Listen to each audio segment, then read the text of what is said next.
Right. So today I got Julie Resh with me. Um, I'm so happy I got to talk to her again and talk about negative pragmatism.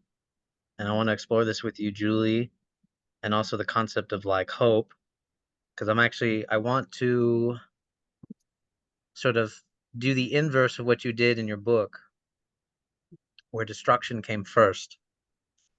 And I actually think beauty and hope are actually very destructive. And it's kind of funny because even when we, for example, even when we like hope, we're actually trying to destroy that hope by its actualization, right? So in some ways, it's almost like we want no hope in a very funny way, as long as it's actualized. But yeah, I'll leave it there right now. See what, if you have any thoughts or if That's anything's. actually a terrible thing that you're doing with me, because uh, making me like words like pragmatism and hope. It's a trick, because whatever you add negative to, I start to like it, but isn't it the problem with those concepts? Well, probably it's possible, like it works actually with pragmatism for some reason. I did some work and Mhm. it does, and you did some work, and it does work for me now.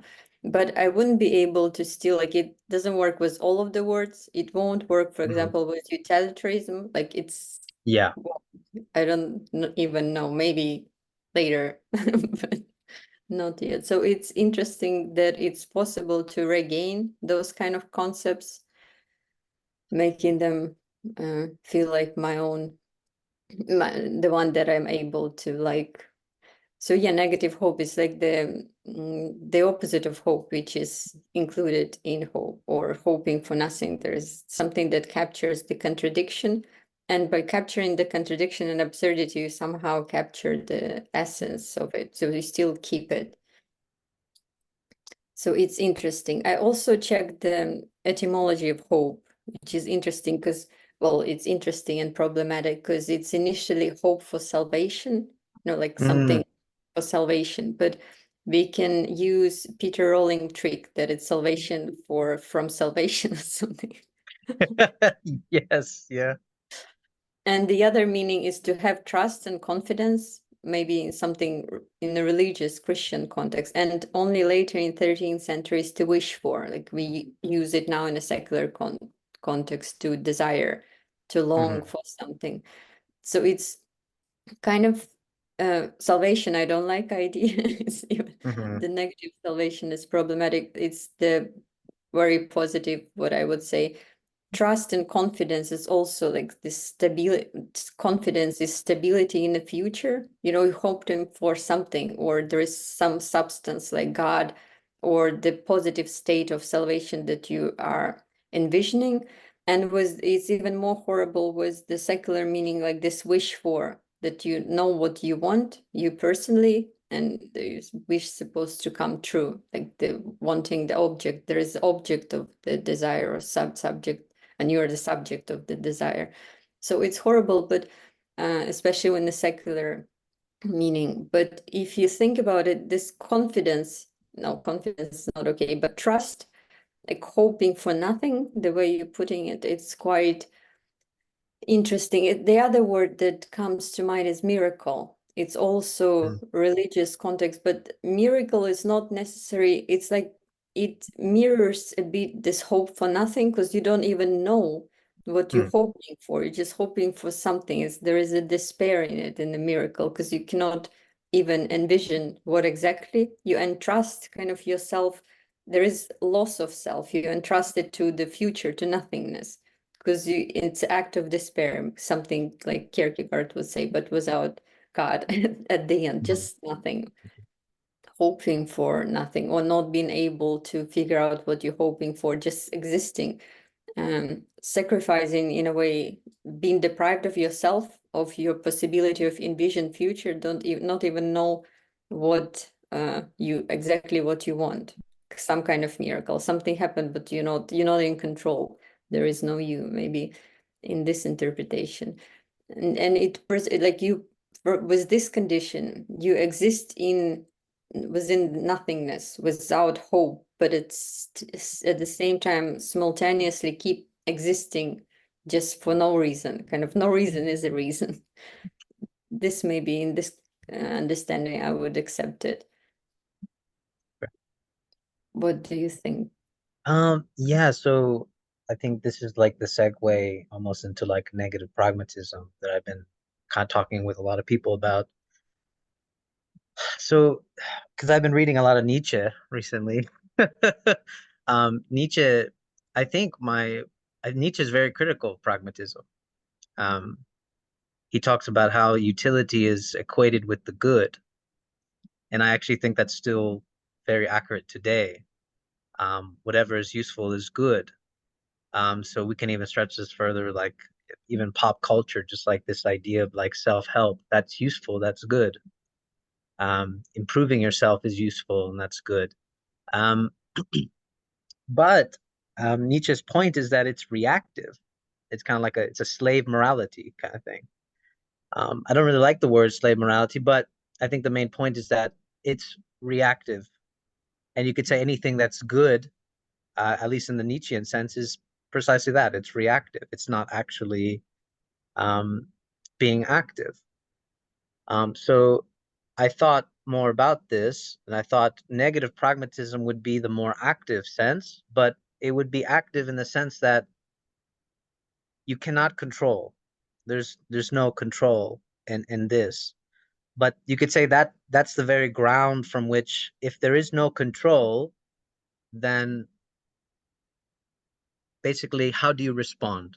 Or is there basically I'm looking at the possibilities of responding, but I also found myself in a contradiction there because to almost give a formula for response is not accurate. You fall again into a kind of youthful arena. But I thought I found this funny maneuver where actually it would be, how do you cultivate a practice where you realize that you are conceiving of some good, conceiving of some illusion, basically.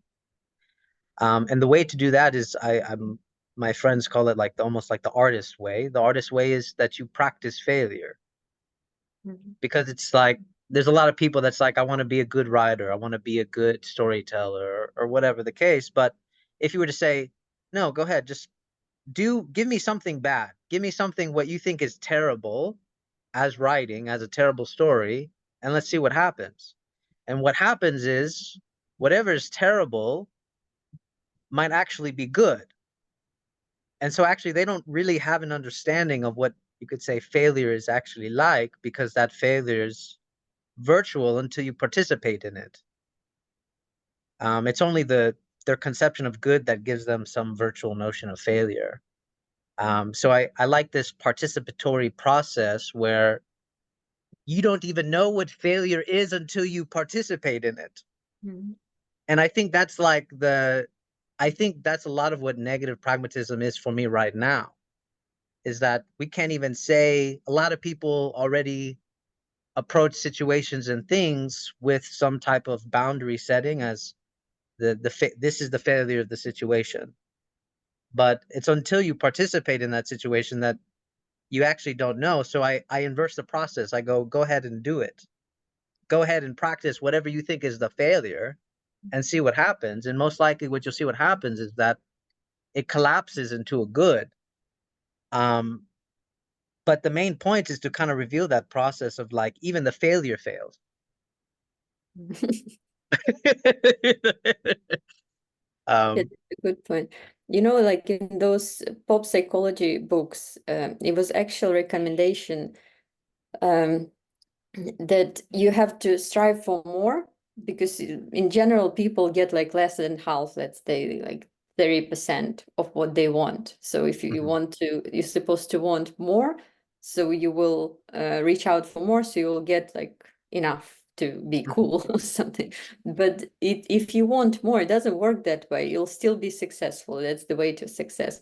But it doesn't work that way because that's what you genuinely wanted, and you still feel as a failure. It's like for others, you have a lot. For you, it's like 30%. That's it. You're failure. You don't have the main part. So what you're saying, it's still do it anyway, but then there is another step. It's supposed to be failure of the failure. Mm-hmm. I like it, but I have trouble locating it. So you do it Mm-hmm. anyway. You're not Mm-hmm. successful. Maybe we're Mm-hmm. accepting that we're not successful. It's still not a success. But maybe saying that you do it anyway. The failure of failure is that you cannot, it's tricky because you not plan the failure.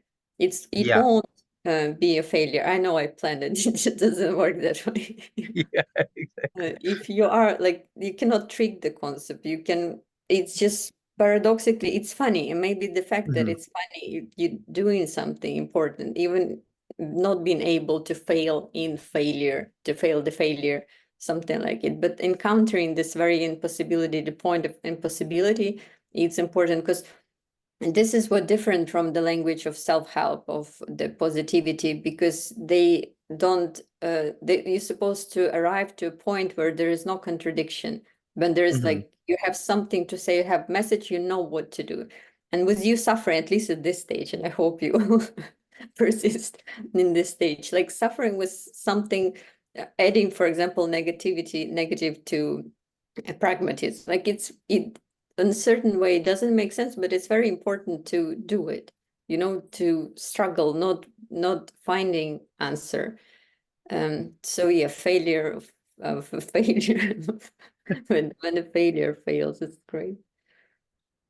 But I think that's like like what I noticed with self-help, for example, is that they draw strict boundaries. Like the boundaries would be whatever you're aiming for, there's a forbidden boundary, just like this is what you don't want to do.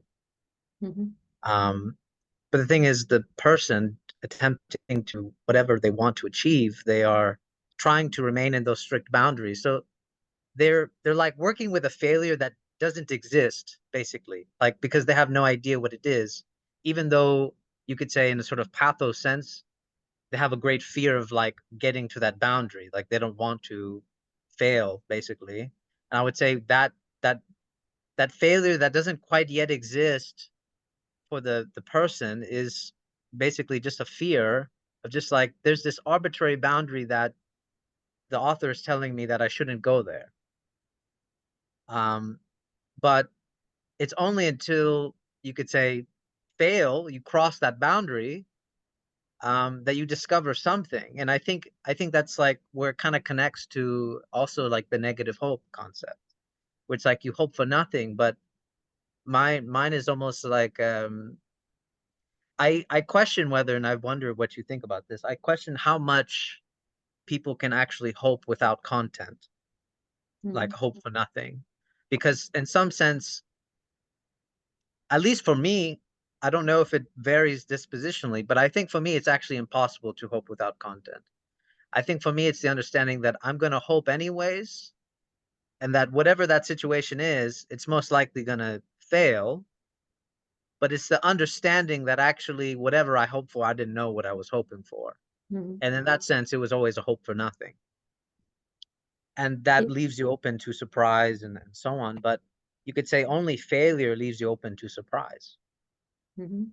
maybe. Because to hope for something, you need to envision future. You still within the coordinates that in success, you need to have coordinates for success. What is it? Like CEO, those three Mm. letters, it's a success. So, it's funny, but it is for people. That's what Yeah. they want. But laughing at it, Hmm. because we are failures and I hope you won't be CEO, but whatever it means. But like not being able to relate, not existing within those coordinates when they don't make sense for you anymore. For me, it's similar because I'm a failure probably, and I'm devaluing people who are not failures. But it's like in a class, you're studying for math, Hmm. um, when you're at school, and it's so important for you to get the sticker, like well done sticker, and to Hmm. impress the teacher and to compete with your classmates if they're children for whom it's important. But it's silly for you when you leave school, when you leave coordinates. It wasn't important. It was exhausted teacher who just, was the stickers as a coping mechanism. Nobody cares and doesn't make sense. It's only arbitrary information that you study at school, and this competition, it's all like pretend. So you might understand it about the school that it's just silly, all the coordinates that you existed in there. But the similar thing is in everywhere in life. Just while you believe in it, how serious it is, while you envision your future, you have hopes for certain things, achievements within those coordinates, like becoming CEO. But if you step away, step outside of those coordinates, it just so in a similar way silly. It's just scary because you have nothing to hold on to. Other coordinates that are not shared commonly, it's quite hard, but like all of those, so hoping for something, being able to envision your future, it's operating within the coordinates that you are currently in. It's not opening to anything new, to nothingness, which is the absence of contact, because any content is the content you already know. You're moving somewhere, you need to know the route, or where are you moving. And hoping for nothing would be, I don't know what it would be, but basically through failure, through not becoming CEO, or through something that you start to doubt. Maybe it comes as a coping mechanism, and you devalue it. But when someone devalues it, which is probably also partially about me, it's because it's a coping mechanism. You actually envy. No, I don't. But if it's actually not devaluing because it's resentimental, reactive, but not devaluing, just it's silly, it's from a position of just knowing how, from a position of having experience and being failure in life, where it's nothing, position of despair of something, just is not important that much.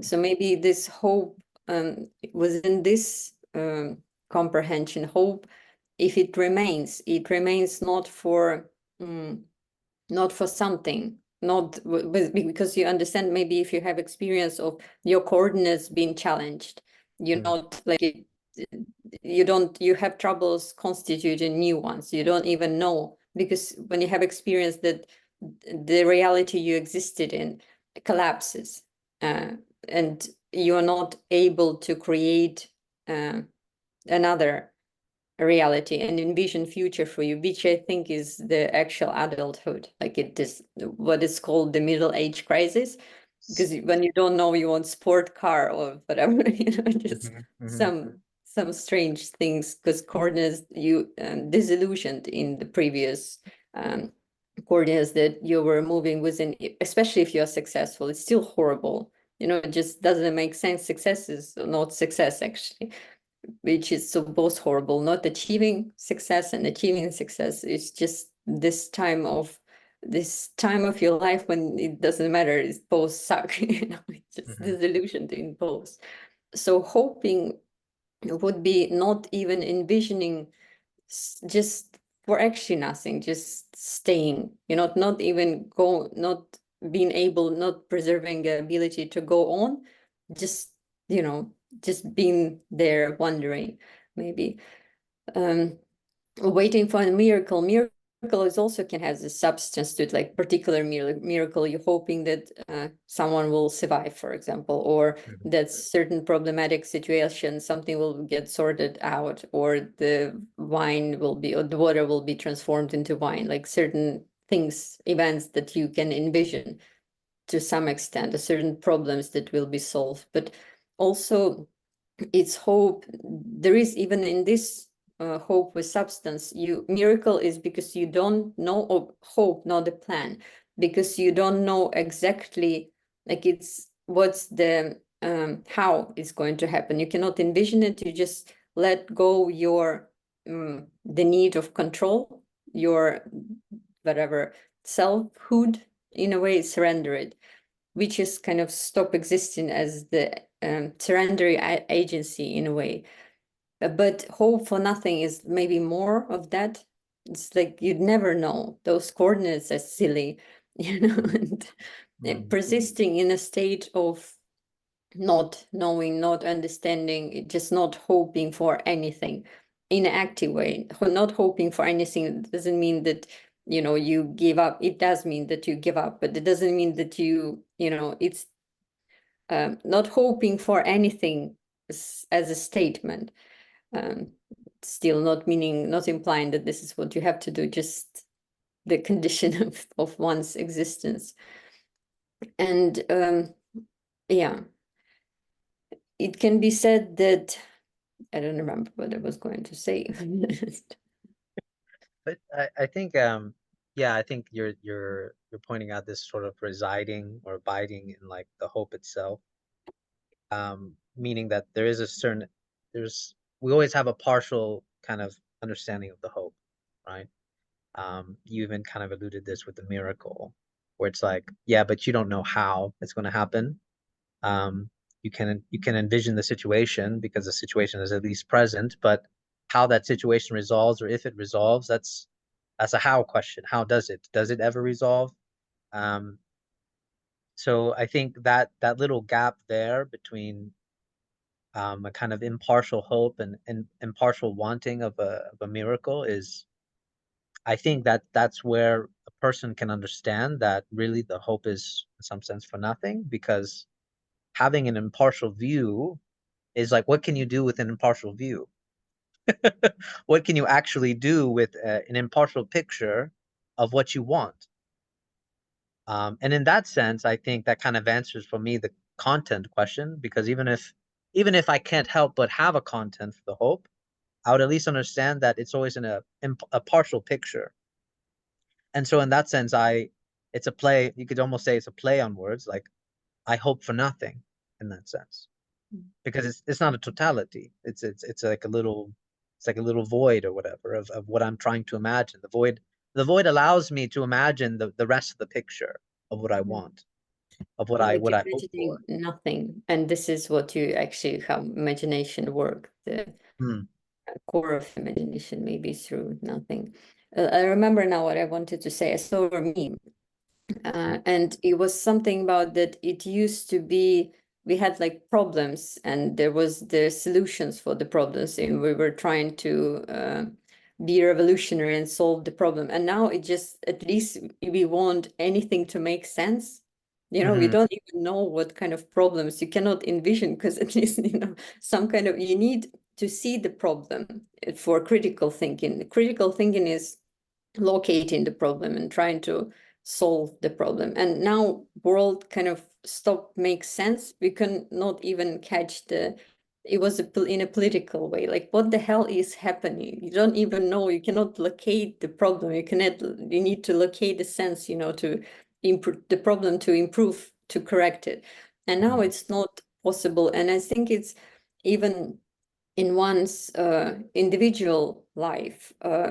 It's certain, it's when it stopped making sense.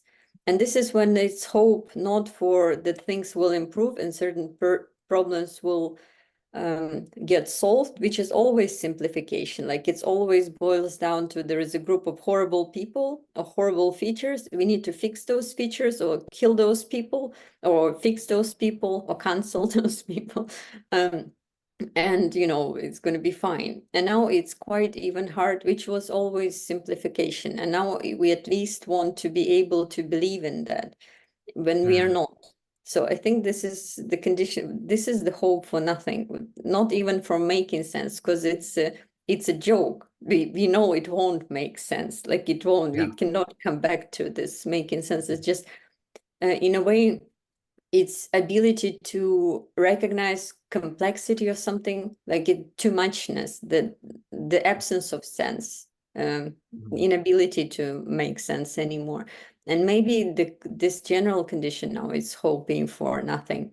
Like hoping for nothing is still envisioning yourself in the future, because hope refers to future, but it's like without substance, without a feeling of control, agency, that we can do something, everything is going to be fine. So it's negative hope. It's envisioning yourself as disabled completely, in relation to reality in the future, as not in control, just Hmm. envisioning.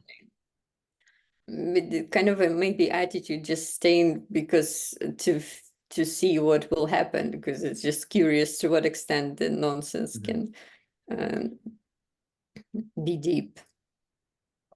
Yeah, so this is the part where I want to play with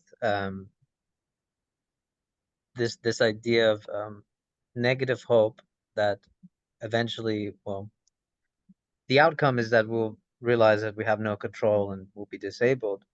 I'm reminded of like when people were asking questions about like political things about what to do, and I still think you answered it brilliantly. I forget what interview it was exactly, um, but you basically said like you wrote this fine line of just like I'm not saying that you shouldn't try to change the world, but I'm saying that you shouldn't act like that's going to fix the world, you know? Um, and in that sense, I actually think that's what kind of gave me the hint at the negative pragmatism part, because it actually made me think of the Nietzschean mask, where I put on the mask of the pragmatist, trying to solve the problem, knowing that doesn't fix the world anyways. And so in that sense, it's kind of funny, right? It's kind of funny because it's like I actually don't believe in my pragmatism because the world doesn't make sense. But you could say because the world doesn't make sense, what I'm doing doesn't have to make sense. I can just put on the mask of what I think is the best response or whatever, even Resonate though with the world. yeah, resonate with the world basically, put on the mask and that's why it's even funny to do like if people wanted to take this practice, like just do self-help for nothing, right? Like I'm just trying all these things, knowing it probably might not even change anything about me. Um, or but then there's that little feature of just like surprise, which is this is where like the failure, your perceived notion of failure is actually the success, and that's where the failure fails in some sense, and that's where it also kind of gets funny too. Isn't it the only way to feel success when you actually envision failure and it Mhm. comes a miracle when it's not for a little while, and it actually works, but not when Mhm. you're expecting it, because when you're expecting it's never enough, and Yes. it's always the perverse version of how it's supposed to be. It's like a mockery. It's even worse that it wouldn't come true. Yes, that's right. It's a mockery. Yes. Yes. I think like what I felt was a mockery in like my army days was like I didn't want to be deployed. And then I got deployed. And then it was like, oh, I'm so jealous of you that you got deployed. And I felt like that was just a pure mockery to me. Like I felt like I was just like, no, but I didn't want that. I didn't want that. Like I was perceived as like successful for being lucky enough to deploy because, we're not technically like not the peak of wartime in Iraq and Afghanistan or whatever anymore. So I was I really felt like it was a mockery to me, actually. It's kind of like you never wanted to be CEO and then you become CEO because just by pure luck or whatever, like I don't know, somebody named you in their will or something and you're CEO now. Um, but yeah, that's why I like the Nietzschean mask thing now because I think Nietzsche found a way to be pragmatic without falling into a kind of like a good because I Yeah, because think a lot of good is people, yeah, go ahead. good is a shared meaning, right? Those Yes. people, the morality, but what he claims, the morality of whatever the master would be, uh, his image of master lacks the pathetic side. Let's just add the pathetic side to it. Hmm. But the idea that it's not shared meaning, it's just your own, and you laugh at it, you don't pursue it, just you're able to play with it, you don't take it seriously, or you don't share it, you don't participate, it's just laughter instead of the seriously being subordinated to it. But on the other hand, all the meanings are shared. You're just weirdo and insane. You're not master of anything. You're just the master Yeah, as a mockery. That's yes. what Nietzsche like, one more step, yeah. It's like Jesus, who is the with the crown, walking on a donkey. They were laughing that he's a king. That kind. Hmm. And the thing is, when you're a king, I think it's the same thing. It's just Hmm. when you encounter it within, it's the sheer meaning is that it's cool to be a king. And they were laughing at Jesus calling him king, but actually being a king, the way Foucault describes it, king is an empty place that you occupy, and you never kind of coincide with it. It comes with responsibility, so it's a mockery. It Hmm. doesn't exist, this shared meaning. And I think people who are CEO, they understand it, that it's them, Hmm. from within. It's just other people jealous and they want to play to Yeah, piss yeah. off and to hold on within this success. But it's like empty within any kind of success. You never reach a success. If you're Mhm. successful, it's always pretend to someone, to yourself. But we always, even if it's hope for something, you encounter nothing, and you cannot trick it. I think you can just play with it and laugh at it. But Yeah, no, I think that's actually one of the outlets that I kind of found from your like, your line of thinking, which I was like, you can play with it, but the outcome is going to be the same. And I thought that was such a good I thought that was such a good idea because I was like, because I found when I was reading your book, a lot of people had a hard time conceptualizing um what you were saying. Because even there's a form of pessimism that is, you could say, positive, as you were saying. There's a form of pessimism. But if we do like something like the Nietzschean mask, like they're both empty places. And that's the real negativity that you're getting at. It's both positive and the negativity that's shared that people understand as a sort of as a meaning. Um, they're both empty, the positive and the negative. But the negative that you're talking about is the one that mocks and laughs at the two positions, basically, without, really, it's hard to explain that concept. It's really difficult. And I mean, of course, I've learned to give up basically explaining that. But that's why I like the mass concept, because I actually thought it got a little bit closer to what you were trying to get at in your book. Um, because you could say like the plasticity, destructive plasticity that you borrow from Malibu. Um, Nietzsche does talk about something like a plastic force, which I thought was interesting. And I think that was the active master idea, this wasn't it plastic about the force. child, the plastic, about the child, the plasticity of the child or something?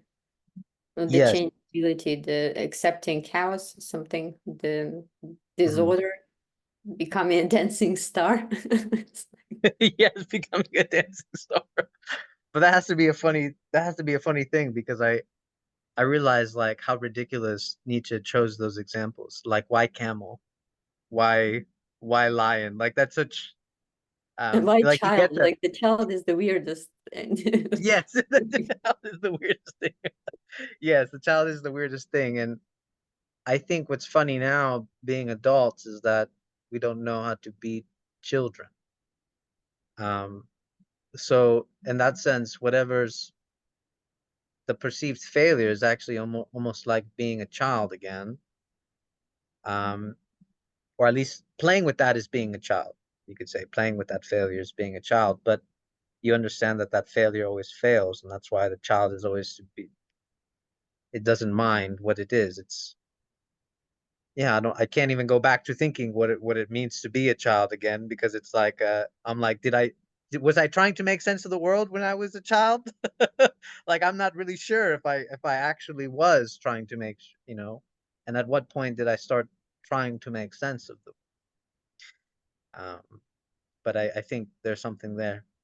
Nietzsche has really weird understanding of what is child and not enough experience with children, because is a bit idealistic comprehension of a child that they are free, like playing. Yeah. They're not. They're Mhm. like the most opposite of being free, because especially when they study at school, yet they may Mhm. not want the school, but they always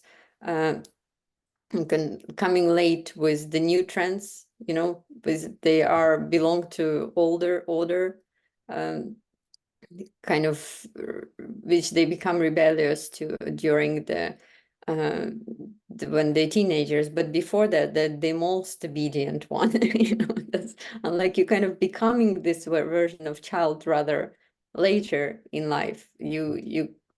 Maybe child as the image of freedom, that's what you want to, or someone who plays freely. Mhm. um but yeah, so it's problematic.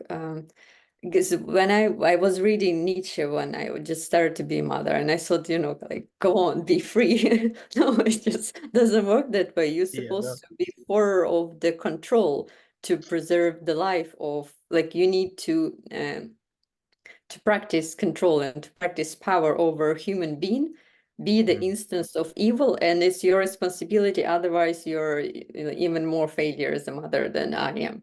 But you are, that's the role, to take control. And I thought, where is this Nietzsche? Where is this, say something philosophical? But isn't well, I think, I mean, maybe it's impartial. I mean, because I think there's that other element of Nietzsche's thought that makes it more curious now, because there's like the advocation that he gives about loving one's fate, and right, and so in that sense, like, they called Nietzsche like also very deterministic as well, like when he talks about these noble free spirits or whatever, he's basically saying like, yeah, all these slave morality people, they're jealous or whatever, but they couldn't have done otherwise. Like, it's just, that's just who they are. Like, they couldn't have done otherwise. So it makes me wonder then if what this would be this would, I guess, this would be like either correcting my interpretation of Nietzsche, or uh redirecting it in a different way, would be like, perhaps the child is the most deterministic image, right? But we tried to n- deny that, to Mhm. deny that determination. Like, I think that would be a funny inverse of like, actually, no, the child is there is nothing playful about the child. The child is precisely what it is. It's the most determined thing, restricted, limited, and so on. But now that we're adults, all we can do is, um, you could say our freedom is just putting on another mask, kind of making a mockery of what we can't actually do. But, I don't know. Yeah, good. I like the idea of loving fate. I mean, it's problematic, of course, for Nietzsche, because it's conservative. It's like coming back to the previous Yeah. order. Mhm. Nothing changes. Revolution is impossible. But if you think about it from different perspective, from what Kristeva calls the women's time, like time of repetition, circular Mhm. time, Mhm. unlike the linear time of the history of progress and of the revolution, like it's more basic kind of time. And it's not that something in particular is repeating or coming back and never changing, because it's fundamental. It's like without the time, without substance, with and time for no hope, which would be she's associated with the work of the mother. It's more Mhm. profound than any constitution of the meaning, and anything where improvement is possible. And it's more profound, maybe, I don't know, in relation to where freedom is possible or something like that. And in comparison, for some reason, in comparison to um, success and relationship, I think that would be a level of relationship, like mother, the disillusion of self, the level of relationship, and instead of level of the separation of self or something. Like it's more profound, and it's at the basis that is where you falling out, when you fall out from the time of the progress or whatever. And the time of the progress is only segment of this time. It just it's still going to be destroyed. It's going to be captured by destruction anyway. So it's the maybe destruction where anything dissolves, this kind of space.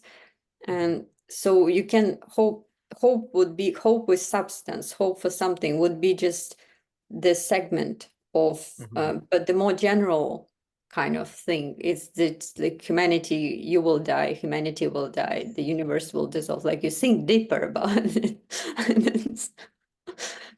So no matter if you achieve, no matter if you're CEO, you first you're going to die, then humanity is going to die, or you all Hmm. die together. But it's like more deeper perspective or extended perspective where there's hope for nothing. It's not only in terms of time, like in the future will happen, doesn't it's not concerning us, but also not in a future that we won't encounter personally, but also in a different dimension, not not with time, but like with the absence of time, was more intimate thing, when you are um, which is at the same time not in a forever in the future, but just forever, something like it. When the instance when you don't exist, the instance of lack, you can say, um, of nothingness, your non-existence in a way, the constitutive lack in you, which is also always there and always constitutive, no matter your that this is for me this dimension, no matter your achievements, no matter who you are, who you constitute yourself as yourself, it just is still around the basic non-existence or something. Hmm. I think I'm trying to do something similar like you do with this course that I'm teaching, which is called non-self-help, Hmm. which is against self, against help, but it's still in presence of active presence of negation of both. Problematic thing was help, impossibility of self, impossibility of help, and it's still self-help, but it's like non-self-help. What kind of practices we can practice of renouncing your ego or something, or practice of not helping, but or just doing nothing and not improving the world, not improving yourself, but still doing something. That would Hmm. be interesting. Well, I think that's the thing. Like when people talk about improving the world, there's a couple ways that we can approach it. One of my buddies always say, "Okay, you improve the world, then what?" Like then what? Okay, then you do that, and then what? And it really starts extending. You start really encountering the abyss with this question of like, and then what? You have children, and then what? And then you die, and then what? Um, but um, yeah, I mean, I think like value is a very big problem, which is why I like thinking Nietzsche now, because it's when we talk about nothing and lack, people have a hard time with those words because they're already assuming a type of value with those words, like it's a shared meaning, like you said. Um, but those words that people say, and this is why I like playing on the failure fails, is that the value fails. The value fails. I think that's what I'm trying to express. The value fails. Whatever you think is improvement is an assumption of value that you are basing the improvement on, which is a failure. I mean, you can't, what actually improves the world in amongst a variety of shared values, you cannot possibly know. Um, and yet, here's the opening for the space of like what you're talking about with like non self help, or what I'm talking about like negative pragmatism and something. It's like, okay, well then, how do we navigate sort of helplessly, hopelessly, in this space between which really any value that we give, you could say from the beginning or in linear time, how do we behave knowing that we actually don't know, knowing that we have no control, knowing that as subjects, as persons, we have a sort of constitutive lack, as you said. And it's this part that I really love, this opening here that I really love, because I actually would call it's freedom. But we're really deeply terrified of that because freedom, we assume freedom is, in some, I mean, a very crude understanding of freedom is we can do what we want. But I imagine a freedom in this sense is actually more destructive in this sense. Because for freedom to remain freedom, it would have to constantly be something that we perhaps desire. Um, and in that sense, it would have to be something that we circle around constantly, never quite have. That's sort of like the death drive kind of thing. Um, I like this is the other thing I've been playing with is that actually failure is taking the long way home. Mm. Like doing it pragmatically, I would say, is doing it the long way home. Like it's basically saying, yeah, you're going to die at the end, but why not just do this silly thing where instead of going straight there, you can just do this nonsensical thing, take the long way there for no good reason, really, because it's just nonsensical. And the pragmatist would say, why don't you just go directly there to the destination? That's more efficient. That you waste less time. You're doing this sort of scenic view for nothing. But it's the scenic view that shows that actually you have no control, you could say. Like you could have never anticipated what the the other long way, and that's why I really like failure is actually taking the long way home for no good reason. Like yeah, I just want to do it. The video, maybe it will resonate with you, of for some reason Facebook is showing me videos from the town I'm from. It's probably things interesting. They were showing a elderly woman uh interview with her, and she's complaining that she doesn't know why she lives so long, that she was expecting that she will die, and she is the happiest, most cheerful person ever, the kindest one. And she's showing them people who are interviewing her what she's doing all day long, and what she's doing, she's creating outfit for the funerals, and like with her hands, and she's so happy in doing this, like she's preparing. It comes as a miracle that she's still alive. She's a Mm, bit concerned, she doesn't know that much what to do with it because she wasn't expecting it, but she's preparing herself to the her for her death, and this actually the extends her life in a mm, strange way. But so there is a way, it might be extending your dying, mm, perceiving it as a miracle that you kind of supposed to be dead, but at the same time you are socially dead because mm, everyone was also expecting that you was going to die. Um, nobody knows what to do with it. It's like an uncomfortable social situation. mhm, mhm, But at the same time creating something like beautiful things with the outfit that is completely useless because people will see it just for a while in the funerals. She won't see it because she's going to be dead when she's wearing it. But beautiful, not the way, because and it's wasteful, so it's all the beautiful things about the story. So it's not necessary to start in this age. You can start early. Just and I think this is Yes. what we do when we're depressed, because depressed is when you are kind of dead partially while your life doesn't make sense anymore. But at least explore the space of dying, kind of Mm, what I do maybe with the book, exploring the depression, like where the hell am I? What is this? Just talking about depression that has no utility. It's not that you will um, get familiar with this space and then it will help you to get out of this. It might, but it's not the point. So mm. just exploring envisioning your death in multiple levels, not only you being in a great outfit, and not being aware of it anymore, but something like it, completely useless, but nonetheless so strange and in a way interesting.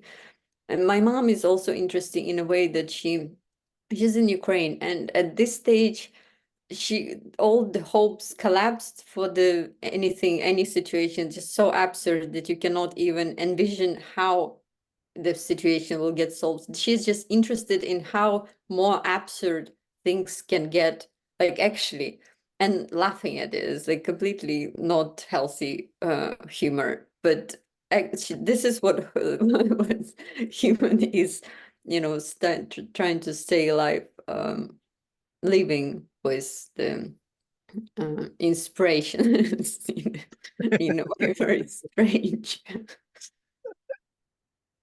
I mean, it even like where I got the idea of negative pragmatism, it was definitely from reading your work, but then also from having my encounters with my partner where I caught myself, we caught ourselves trying to always do something to remedy whatever situation.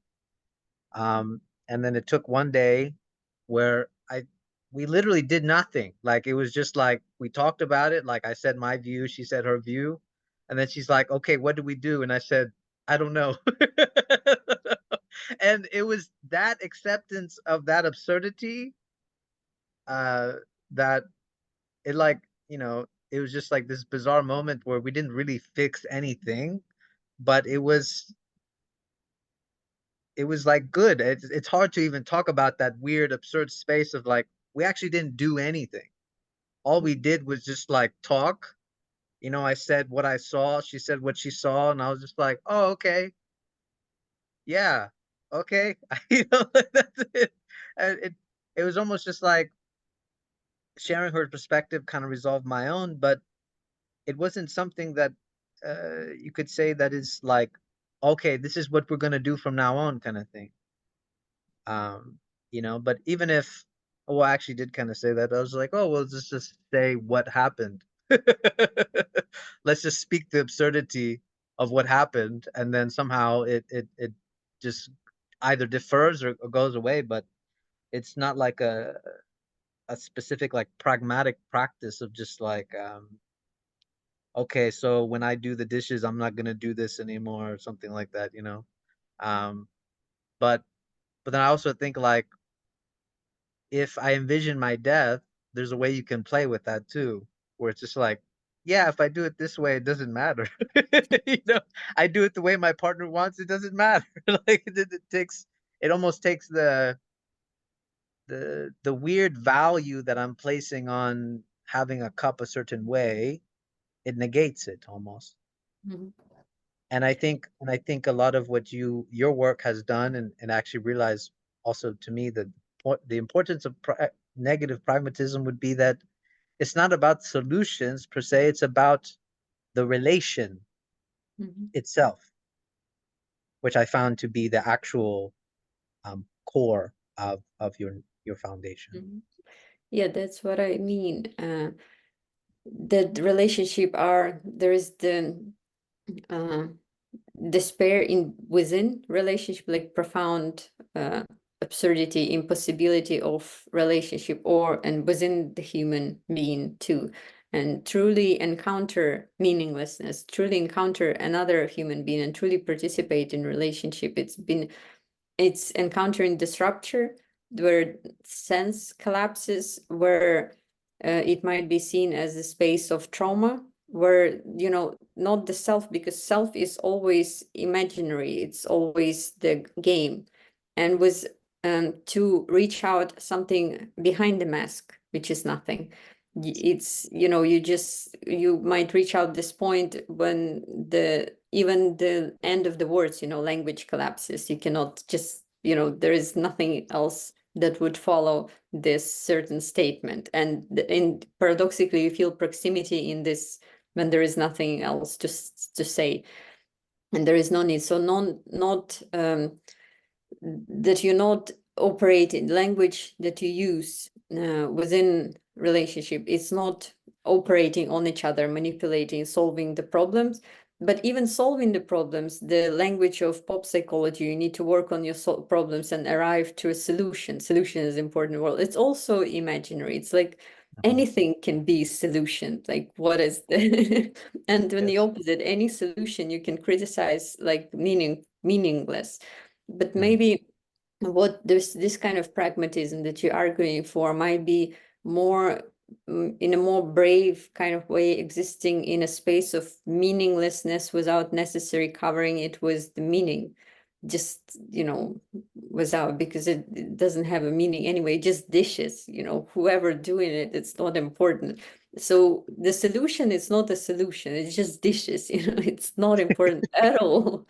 But still doing this is pretending that it's solution, because any solution is pretend solution. It's like, so maybe pretending less might be seen as the more intimate, in a way, relationship, accepting the whatever relationship are, and the horror of relationship, of the other's existence, of of all of the all of the horror.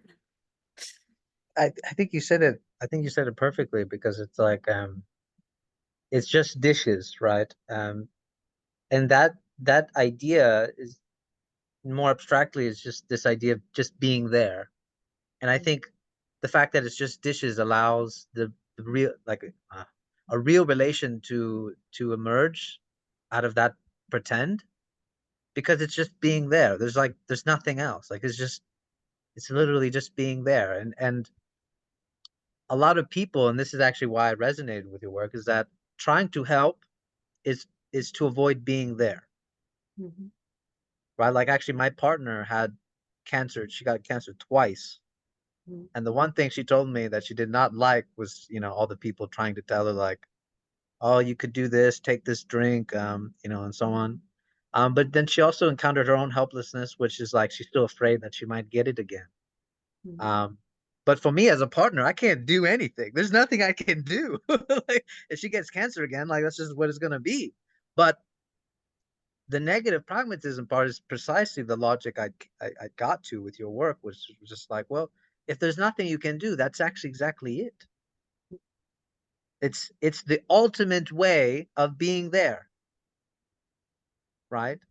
Um, being there for your partner, your loved ones. It's to speak solutions and everything. I think in the pragmatic world, we have to put on the mask and speak the solutions, but it's pretend. It's pretend, but it's that pretending that is also a way of being there. But you could probably say maybe there's a kind of like knowledge that you need to be able to distinguish when and when not to do that.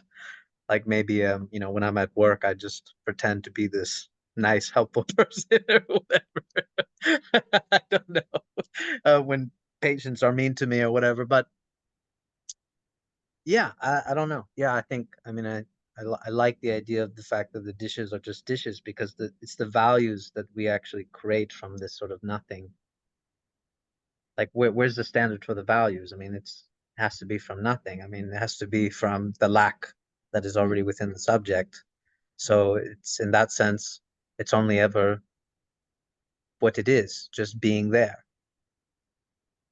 I remember when I was teaching my kid to go to sleep at certain time, not in the morning, not until the morning, staying away, imposing the order. And when all the possible reasons that she would call me to her room again and again, like giving her water, that's the reason, if you're thirsty, you need to, but pretending that there is spider in her room, which versus there are non-spiders. But it's important that she pretends that there is a spider. I pretend to take spider away. We know both that we pretended, but there's still something important that, for no reason, something is Mm-hmm. happening in human interaction. I think all the help, especially psychotherapeutic help, is like double, when we pretend, like double illusion. We pretend that help happens. This is what we call help. And the other story was also recently, so watching weird videos without being intended to, but the dogs bring in leaves. I saw the similar video before with cats bringing leaves in exchange of certain things, like a fish, because apparently they learn from humans that humans give money in exchange of goods. They just bring leaves. And it's funny, right? Because, and they're still getting, it works. They're still getting wherever they want, wherever they buying with leaves without knowing the concept of buying. But the owner of a fish gives them fish, so it works.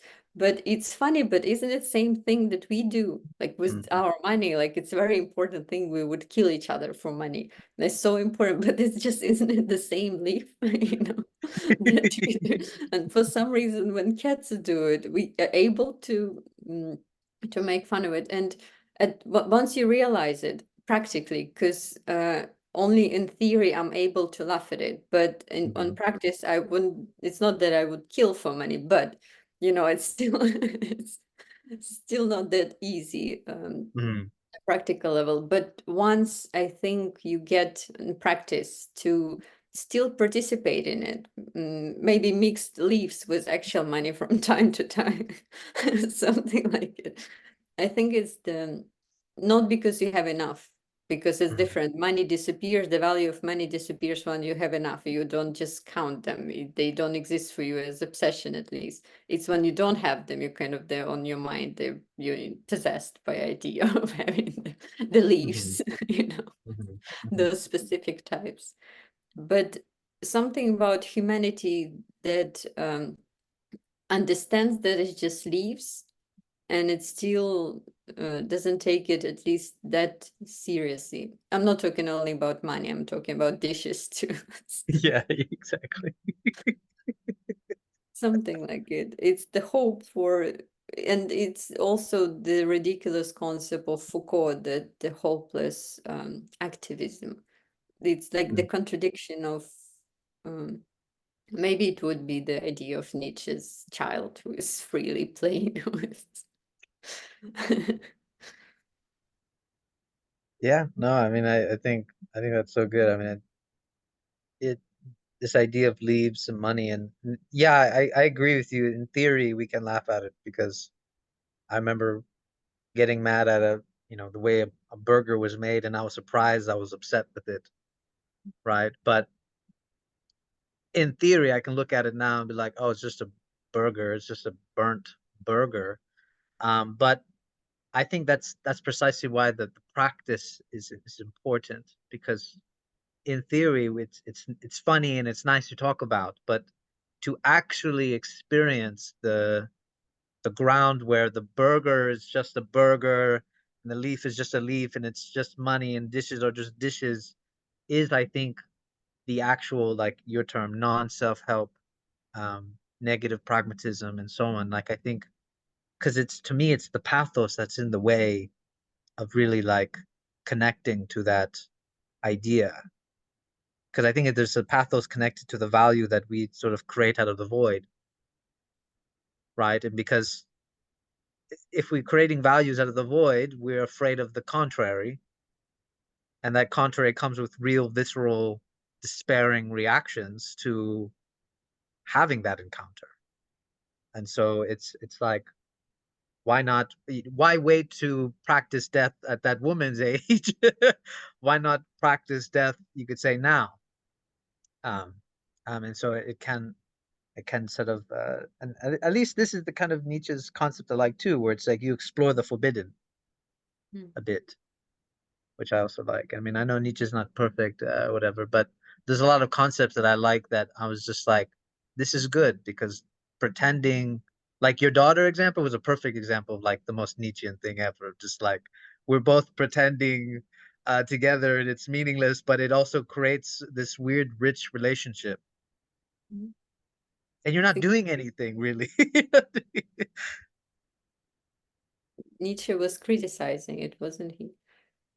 But I wish he would try to to do it instead of me. Yes, yes, yes. But okay. I see that you time is getting close to getting up. Mm. So if you have any, last things to say, I think the last thing I was gonna no, I mean I think that would extend too much into another conversation. But yeah, I mean it was good talking to you, Julie. It Yeah, was I mean good to too. I'm just asking you not to add more weird concepts. Pragmatism. not any add more weird concepts to negative pragmatism. For now, at least. Just the compromises. Wasn't that the point of the failure, right? You couldn't help it anyways. Mhm. All right. All right. I'll stop.